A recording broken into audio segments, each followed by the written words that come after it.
किपु नगरपालिका व चन्द्रगिरी नगरपालिका स्वाइगो दिखुताया उलेजा जुगुदु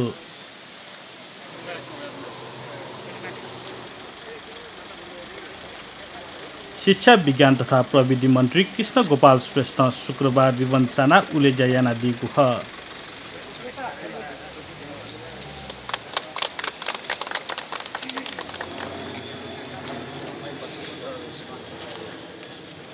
वंगु 2076 साल पुस 12 गते शिक्षा मन्त्री श्रेष्ठ लिसे भौतिक पूर्वाधार तथा यातायात मन्त्री बसन्त कुमार नेमवाङ मंका कठ ताडेकेत सिलाना स्याना दिगु ख वाइवा एन्ड लामा कन्स्ट्रक्सन डेकुगु ठुगुता 3 करोड 45 लाख तकया लागते निर्माण जुगु खस ता डेकेत 2.5 वर्ष का आगु ह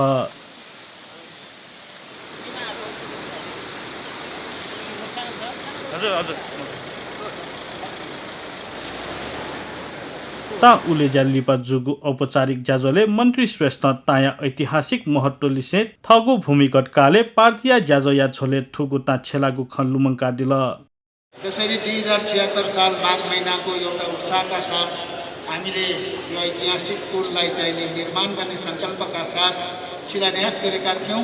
आज 2078 साल असारको 25 गते मौसमको प्रतिकूलताको बीचमा पनि हामीले यसलाई एउटा भव्य सभ्य र अत्यन्तै शिष्ट मर्यादित र चाहिँ संक्षिप्त रूपमा यसलाई चाहिँ उद्घाटन गर्ने कार्यक्रम गर्यौं।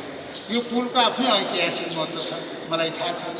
आजभन्दा चाहिँ नि लगभग 30-40 वर्ष अगाडि भनौँ अथवा चाहिँ जुन दिन म यो नेपाल कम्युनिस्ट पार्टी मालेको एउटा भूमिगत कार्यकर्ताको हैसियतले यो क्षेत्रमा 33-34 सालदेखि नै म यहाँ आउने क्रममा यो पुल त्यो बेलाको चाहिँ नि सम्भवतः दक्षिण पश्चिम इलाका भन्ने चलन थियो। दक्षिण पश्चिम इलाका भन्नाले दक्षिण र पश्चिमलाई जोड्ने एउटा मिटेरी पुल, एउटा ऐतिहासिक पुल जुन बल्खुको एउटा पुल सानो भए पनि कीर्तिपुरबाट दक्षिण जाने एउटा महत्त्वपूर्ण एउटा चाहिने सानो पुलको रूपमा यो थियो र यो पुल जीर्ण भइसकेको स्थिति थियो। त्यस्तो एउटा महत्त्वपूर्ण पुल जीर्ण भइसकेको स्थिति र त्यो पुलसँग हाम्रो भावना गाँसियो। त्यसैले यो पुल निर्माण गर्नुपर्छ भन्ने एउटा जुन सोच हामीमा थियो आज त्यो सपना साकार भएको छ। त्यसकारण मैले सुरुमै भने म आज अत्यन्तै खुसी छु।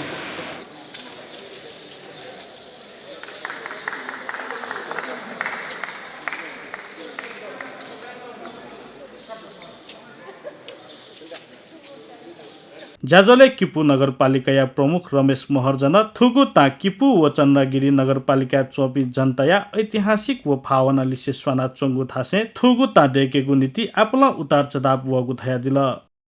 यो पुल वास्तवमा हाम्रो एउटा भावनासँग जोडिएको एउटा यो पुल थियो र हामीले विगत 2050-52 सालदेखि नै यो कीर्तिपुर र तीनथानाको जुन ऐतिहासिक हाम्रो सम्बन्ध थियो, जनस्तरमा सम्बन्ध थियो, त्यो पुल बिग्रेको कारणले गर्दाखेरि हाम्रा भावनाहरू पनि अलि टाढिएका थिए र त्यसलाई बनाउनु पर्छ भनेर हामी त्यस बेलादेखि नै लागेका थियौँ र थुप्रै पटक हामी त्यो बनाउने क्रममा पुग्थ्यौँ र फेरि त्यो भड्किन पुग्थ्यो। त्यो प्लान इन्टरनेसनल मार्फत पनि हामीले बनाउनु पर्यो। त्यस बेला करिब 2.5 करोडको योजना त्यो बन्ने क्रममा भइसकेको थियो। त्यसै बेला नि यो प्लान इन्टरनेसनल फेज आउट भयो, त्यो बनाउन सकिएन।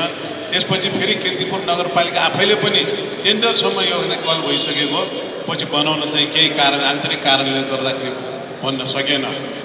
त्यस्तै धेरै त्यो आरोह अवरोहको बिचमा हामी यो कीर्तिपुर नगरपालिकामा आइसकेपछि हामीले पनि यो प्रमुख हाम्रो मुख्य एउटा कामको रूपमा यसलाई चाहिँ राख्यौँ र सुरुदेखि नै हामीले यो प्रयासहरू गरिरहौँ र हरेक चिज काम गर्नको लागि मलाई लाग्छ एउटा समय चाहिँ आउनुपर्ने रहेछ र त्यो समय चाहिँ हामी आइसकेपछि त्यो चाहिँ जुट्यो भन्ने मलाई लाग्छ।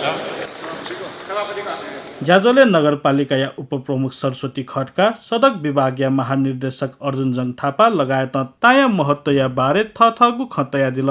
कीर्तिपुर नगरपालिकाको विकास निर्माणका कुराहरूमा धेरै कुराहरूमा सङ्घीय सरकारसँग रहेका विविध थुप्रै कार्यक्रम योजना र बजेटहरू ल्याउनको लागि हामी माननीय मन्त्रीज्यूको प्रयासबाट सफल भएका छौँ र आगामी दिनहरूमा पनि हामीले अपेक्षा राख्दछौँ। कीर्तिपुर नगरपालिकाको सीमित स्रोत साधनले मात्र हामीले विकास र समृद्धि सम्भव छैन, थुप्रै कामहरू हामीले गर्न बाँकी छन्। त्यही भएको कारणले माननीय मन्त्रीज्यूप्रति हाम्रो यो आकाङ्क्षा पनि छ र हामीले अपेक्षा पनि राख्दछौँ। यो सानो छोटो एउटा सानो पुल हो, यो चाहिँ यो ठुलो कुनै पुल होइन, यो चाहिँ के अरे एकदम सानो स्केलको पुल हो र यस्ता चाहिँ सडक विभाग अन्तर्गत यस्ता हामी वार्षिक 300वटा पुलहरू निर्माण